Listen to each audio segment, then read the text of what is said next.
जय हिंद दोस्तों, नमस्कार। डेली रीड बुक में आप सभी का स्वागत है।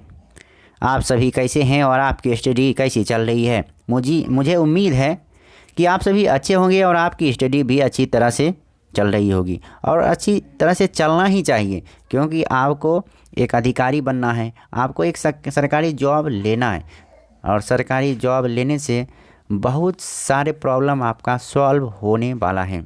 क्योंकि आपके सबसे पहले आप अपने माता पिता के चहेते पुत्र बन जाइएगा और उसके बाद समाज में आपकी इज्जत बन जाएगी और आप कुछ भी बोलिएगा तो आपको लोग सुनना चाहेगा, सुनने की कोशिश करेगा और आपके आवाज़ में वो दम होगा कि जिससे आप जो भी चाहें, समाज में जो परिवर्तन करना चाहे, जो अच्छा सुधार लाना चाहे, उसके माध्यम से आप ला सकते हैं। इसलिए ज़रूरी है कि आपको सफल होना, हर हालत में आपको सफल होना है और आपको सफल होने के लिए आपको मेहनत करना ही पड़ेगा।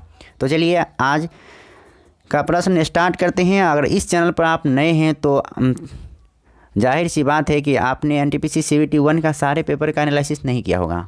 अगर दूसरे चैनल से कर ली हैं तो कोई बात नहीं। अगर इस चैनल पर आप उन सारे पेपर को नहीं देखे हैं तो वीडियो के डिस्क्रिप्शन में है प्ले लिस्ट लिंक दिया हुआ है, वहां से आप एक एक करके देख लीजिए, ताकि आपको आगे आने वाले एग्ज़ाम में एक आइडिया लग सके कि किस तरह से अभी का ट्रेंड चल रहा है, किस तरह से प्रश्न पूछा जा रहा है। तो वो ज़रूरी है। और उसका पीडीएफ या इन सारे पेपर का या जितना भी हम कंटेंट दे रहे हैं उन सभी पेपर का पीडीएफ आप लेना चाहते हैं तो वीडियो के डिस्क्रिप्शन में ही टेलीग्राम लिंक दिया हुआ है, वहां से आप टेलीग्राम ज्वाइन करके सारे पीडीएफ को डाउनलोड कर सकते हैं बिल्कुल मुफ्त में।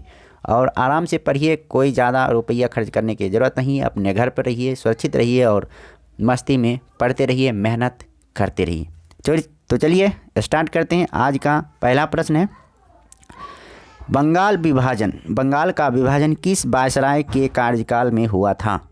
तो इसका आंसर होगा लॉर्ड कर्जन के कार्यकाल में। बंगाल का विभाजन लॉर्ड कर्जन के कार्यकाल में हुआ था। बंगाल विभाजन की घोषणा कब प्रभावी हुई? 16 अक्टूबर 1905 ईस्वी को बंगाल विभाजन की घोषणा प्रभावी हुई थी। 16 अक्टूबर 1905 ईस्वी को।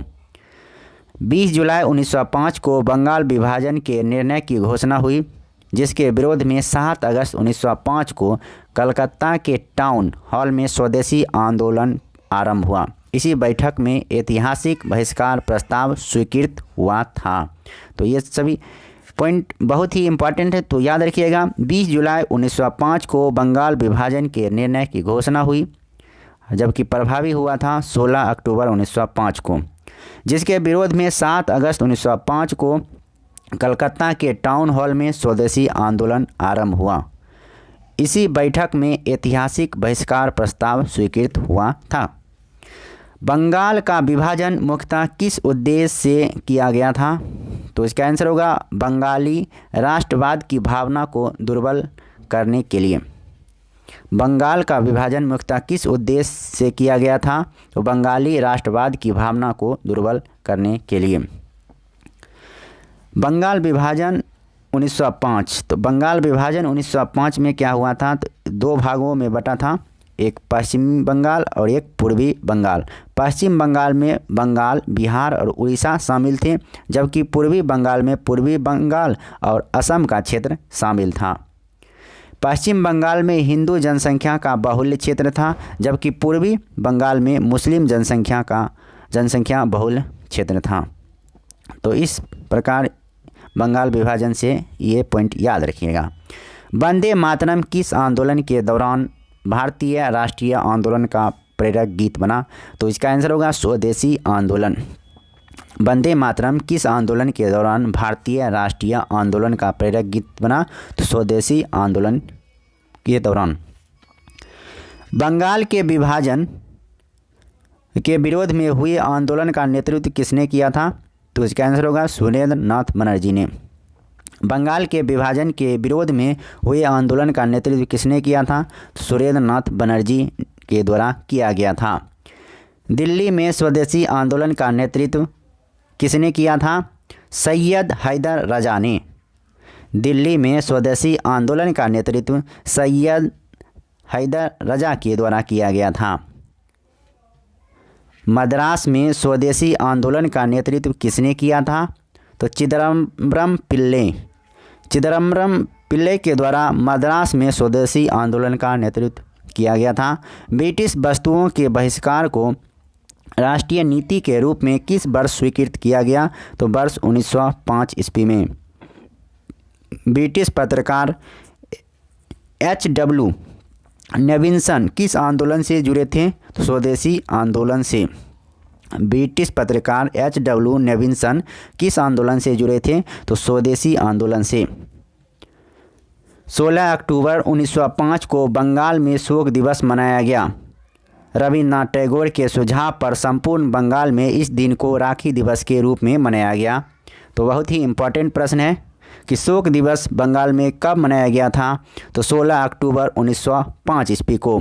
किस लिए मनाया गया था? तो बंगाल विभाजन के विरोध में मनाया गया था और रविन्द्रनाथ टैगोर के सुझाव से इसी दिन को राखी दिवस के रूप में मनाया गया था। अगला प्रश्न होगा, वर्ष 1905 के स्वदेशी आंदोलन को कृषक तथा मुसलमान वर्ग का विशेष समर्थन प्राप्त नहीं हुआ। वर्ष 1905 के स्वदेशी आंदोलन को कृषक तथा मुसलमान वर्ग का समर्थन नहीं प्राप्त हुआ, इन्होंने समर्थन नहीं किए थे। भारत की प्राचीन कला परंपराओं को पुनर्जीवित करने के लिए एक Indian society of oriental art की स्थापना किसने की थी? तो इसका आंसर होगा अवनींद्रनाथ टैगोर ने। Indian society of oriental art की स्थापना अवनींद्रनाथ टैगोर के द्वारा किया गया था। स्वदेशी आंदोलन के प्रारंभ का तात्कालिक कारण क्या था? तो लॉर्ड कर्जन द्वारा बंगाल विभाजन करना। लॉर्ड कर्जन द्वारा बंगाल विभाजन किया गया था। इसी के विरोध में स्वदेशी आंदोलन को प्रारंभ किया गया था। यही तात्कालिक कारण था स्वदेशी आंदोलन का।